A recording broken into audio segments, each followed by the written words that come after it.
Hey there, welcome back to our channel. Today, we're checking out some cool bits from the history of commercial aviation that are no longer around. We're talking smoking sections and onboard piano bars. Things sure have changed in the world of air travel. Let's get into it.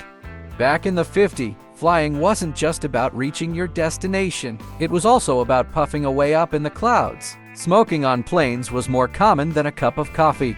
To keep both the smokers and the folks who didn't want to breathe that stuff happy, airlines set up special areas for smoking. You could light up without bothering the non-smokers, or at least that was the plan. But as time went on, people started realizing that secondhand smoke wasn't exactly harmless. It could mess with your health, and nobody was too thrilled about that. So, smoking on flights hit a bumpy ride. The turbulence came from the growing awareness of the health risks of breathing in other people's smoke. And by the late 90s, that whole smoking on planes thing was gone for good. The skies were clear of cigarette clouds.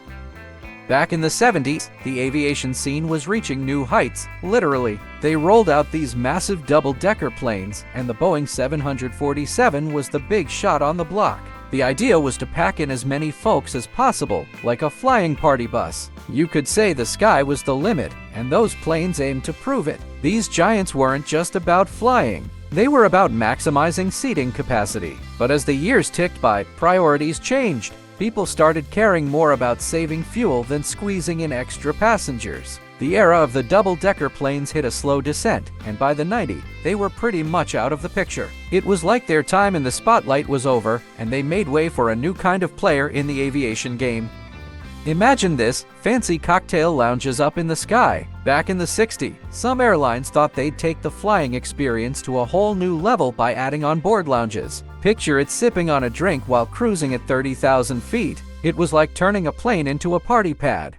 The idea was cool while it lasted, though. Flying wasn't just about getting from one place to another. It was about enjoying the journey, maybe with a cocktail in hand. But like all good things, the in-flight lounges had their time in the spotlight, and then it was back to focusing on the basics of flying. But you know, safety concerns and wanting to squeeze every dollar out of the plane's space threw a wrench into the party. Turbulence made having a mid-air lounge a bit risky, and airlines were all about making that cash. So, by the time the 80s rolled around, those sky-high cocktail lounges were pretty much out of the picture. In the good old 50s, folks who were nuts about planes could really soak in the excitement of flying with open cockpit tours. You could get right up there, close and personal with the thrill of it. It was like a front row seat to the airborne action. It's a bit of a nostalgia trip thinking about those times. Back then, it was all about letting people get a taste of the flying experience, almost like a backstage pass to the world of aviation. You could imagine the thrill of being in the pilot's seat without actually taking control. As time moved on, safety rules got a facelift. The aviation scene started locking down those cockpits for better aerodynamics and safety measures. The open cockpit tours, the ones that let you feel the wind in your hair while experiencing the aviation magic, well, they disappeared from the skies by the 80s. Ever think back to when flying meant putting on your Sunday best? Back in the 1950s, airlines were all about the fancy, and they had strict rules: no boarding unless you were dressed to the nines. It was like a runway show before the actual flight. You had to suit up, dress sharp, and no messing around with casual wear. Boarding the plane was like stepping into a classy affair, and everyone was expected to play the part. It was a different vibe for sure. As air travel became a regular thing for more folks in the 80s, those strict dress codes started to loosen their grip. The airlines wanted to make flying more laid back and open to everyone. So, out with the formal attire requirements, and in with a more chill and comfy vibe. Alright, buckle up for a trip down memory lane to the 80s when airlines had this thing called duty-free shopping on board. Picture it, you're up in the air, and suddenly, you've got the chance to snag some goodies without paying the usual taxes. It was like a little shopping spree at 30,000 feet. As online shopping took off and security rules got tighter, the hype around in-flight duty-free shopping started to fizzle out. People realized they could get the same deals with a few clicks from the comfort of their homes. No need to wait for the snack cart to roll by. Back in the groovy 60s, airlines were doing something a little different. They turned the airplane aisle into a runway for fashion shows, starring none other than the cabin crew. Imagine it, the crew strutting their stuff, showing off the latest styles while serving up snacks. It was like a mid-air fashion extravaganza. As the aviation scene started putting more emphasis on safety, efficiency, and sticking to the standard playbook, the glitz and glam of those in-flight fashion shows dimmed out by the 80s. Take a trip down memory lane to the 70s when flying meant more than just getting from point A to B. Airlines had this thing going in flight bingo and games. Picture it, passengers having a bit of communal fun in the air. It was like a mid-air game night, rolling the dice and trying your luck while cruising at altitude. As we moved into the later years, personalized entertainment started taking over. It's not that people stopped enjoying a good game. It's just that the focus shifted from everyone playing together to each person having their own entertainment set up. Picture this, a world where your airplane seat could actually swivel. Back in the 60s, they had some aircraft with seats that could turn, giving passengers a taste of flexibility and a chance to chat with their fellow travelers.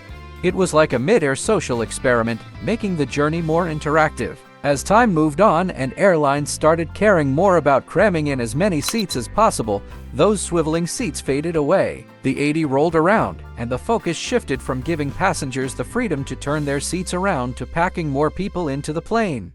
So, next time you're on a plane and find your seat staying put, remember the 60s when it could have been spinning around. It's not because they thought it was a bad idea, it's just that the priorities shifted. The 60s were all about creating a more interactive flying experience, and the 80s were about efficiency and the business of getting more folks on those flights. Let's wrap this up with a trip back to the 60s, a time when some airlines decided to sprinkle a bit of luxury into the flying experience. They brought in onboard piano bars and live music, making the whole air travel thing feel a bit more like a swanky affair. As the aviation world started putting more emphasis on efficiency and keeping costs down, those elegant extras started to fade away. It wasn't that people stopped enjoying a bit of live music while cruising at altitude. It was more about the impracticality of hauling around the extra weight and setting aside space for fancy amenities. So, when you're on a flight these days and the idea of live music seems like a distant dream, remember the 60s when the sky was the limit for luxurious in-flight experiences. The 80s might have brought us back down to earth, but it's all part of the journey from swanky piano bars to a more practical, streamlined ride in the friendly skies. The evolution of general aviation features from the 1950s to the 1990s reflects a transition from a focus on luxury and novelty to an emphasis on efficiency, safety, and cost-effectiveness. Changes in passenger preferences, advancements in technology, and shifts in industry priorities have led to the disappearance of several once common features, creating a more standardized and practical air travel experience for passengers. So, there you go, a little trip down memory lane, checking out the features that used to be the high flyers of aviation but are now relics of the past. It's kinda interesting, thinking about how things were and how they've changed in the friendly skies. Now, I'm curious, which of these old school aviation perks do you wish was still around when you're up there in the clouds? Drop your thoughts in the comments below.